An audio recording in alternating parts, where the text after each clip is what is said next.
So carbon trading in this fashion has created a situation where these allowances can be bought and sold. Allowances to emit carbon. This carbon market have primarily been developed from international agreement incorporating environmental costs into economic decision making. It's a very important thing to understand. As I gave the example of a small industry which is making the river water dirty, suppose the regulator feels no direct supervising, rather we will put a penalty cost which is quite high. So if he does not adhere to that law, he has to pay very high penalty. But at the same time, regulators might know that one clean tech mechanism can be put which costs something and the cost of which is less than the penal cost. So therefore, they are nudging, they are changing the behavior of particular plant to adopt that clean tech. And that clean tech is costly. And that is not the decision of the regulator. It is the decision of the party, that particular plant owner. So he is making economic decision, but based on the environmental cost imposed by the regulator. At the same time, one thing I must tell that till such time, till now, all the industries, they are polluting, they are emitting the carbon dioxide into nature, and they are not bearing any cost. So therefore, it is free for them right now. But once this carbon trading comes into picture, that particular emission beyond certain point is obviously priced by the market, not by the regulator. Obviously, indirectly, these regulators will give some signal. They will put penalty in such a way that that market functions efficiently to discover the cost. So something which was free earlier, now it is priced. So this mechanism in economics is called externality. Suppose some people are using loud music at midnight and creating trouble for the neighbors. They are enjoying their private usage. As such, their private usage is concerned, they are obviously within the law. But midnight, this sound is creating problem for neighbor. This is creating externality, external problems, where that private consumption is creating problem for the society. This is called externality. And this externality is tackled by way of pricing that particular disbenefit. And carbon trading at the same time is doing that only. That carbon you are emitting beyond certain limit is creating the problem to the society as a whole. So they are penalizing that additional, when you are emitting that additional amount, you have to give some money. You have to pay for this. So UNFCCC, they have started this consciousness program about this carbon trading.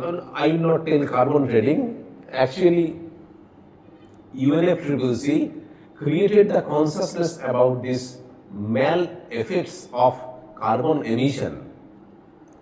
Any problem, wherever it comes, the first stage is to accept there is some problem, then analyze, then solution. So this first part, though if you compare with the last part, solution part, its impact is negligible, but it has implication in the future. So whenever this problem is accepted, that is the first step to solve the problem. So UNFCCC in 1992, they have established an overall framework for global climate cooperation. It's very important. It was very important at that particular time. And they depended on voluntary reduction efforts. So initially what happens whenever something seriously is discussed in the society. Some people are there who are much benevolent. They come before the others and they take the initial this voluntary initiative. So this also happened with the UNFCCC. Now these are major milestones in the global carbon trading. It starts with Kyoto Protocol in 1997. Then 2005, European Union, EU, launched emission trading system. This is the first very important carbon trading system that was introduced in the globe. And then Paris Agreement, and in 2021, China launches national carbon market. So in 2021, China is a very big participant in the global carbon market. They have launched their own national market. So what Kyoto Protocol says? Kyoto Protocol was the first legally binding international treaty. This is very important. Why? Because earlier there was no binding agreement between the countries that I'll do such and such thing, you do such and such thing. There is no such thing as this Kyoto Protocol, where international treaty, international agreement is first implemented. One thing we have to know is when the people go outside where these protocols they sign, but when they come back, there is a process of ratification which says that their political parties, political people should accept that. Suppose our minister signs something in the UN and then ratification, meaning he has to ratify this in our parliament. So the political people should accept that change. Political people should accept the policy, the global policy. Then only the nations, the entire framework go as desired by the global framework. So there may be some differences. Many times it has happened. People have signed the international treaty and then came back and then they say that our ratification effort failed. This Kyoto Protocol is the foundation of emission trading. The entire global countries were being divided into two parts. One is Annex I countries, another one is non-Annex I countries. Annex I countries are developed countries, non-Annex I countries are developing countries. Binding target is on developed countries. Developed countries are having binding targets. Then what happens to other countries? It is non-binding for them, voluntary for them, but can they contribute something? Obviously.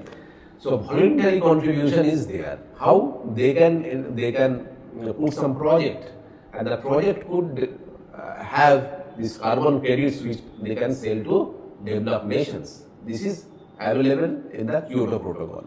Though non-binding targets, but people can trade, people can participate voluntarily, and in that voluntarily participation, the basic is they have to put some project which will increase the CO2 benefit, CO2 emission benefit for the country. They will get some credit and that credit will be sold to the developed nations. For example, European Union committed to an 8% reduction in the emissions compared to 1990 levels. Japan and Canada each aimed for 6% decrease. Now, one thing is, in Kyoto Protocol, we are discussing about the developed countries, Annex I countries, how they will reduce the CO2 emission. They can reduce it domestically. How they can reduce domestically? They can use clean tech. Clean tech, more capital intensive, but it can reduce. And there are other avenues also like afforestation. Second path is they can buy emission allowances available to other developed countries. Third is purchase carbon credit from projects abroad. That is what we have said, that a developing country can participate in this. In this number 3, purchase obligation obviously is by the developed countries, but developing countries can produce that CO2 benefit. Now, what would be the path for the developing countries? Developing countries do not have emission cap. Obviously, there is no dispute, no emission cap. But then this CDM that we have discussed, where certified emission reductions will be given to the projects hosted by them. It will be financed also by the developed countries, but the certified emission reductions will be given to the projects. Projects could sell those certificates to the developed countries who have to mandatorily comply the targets. This is an interesting concept. Additionality. So how additionality concept is related to the CDM project?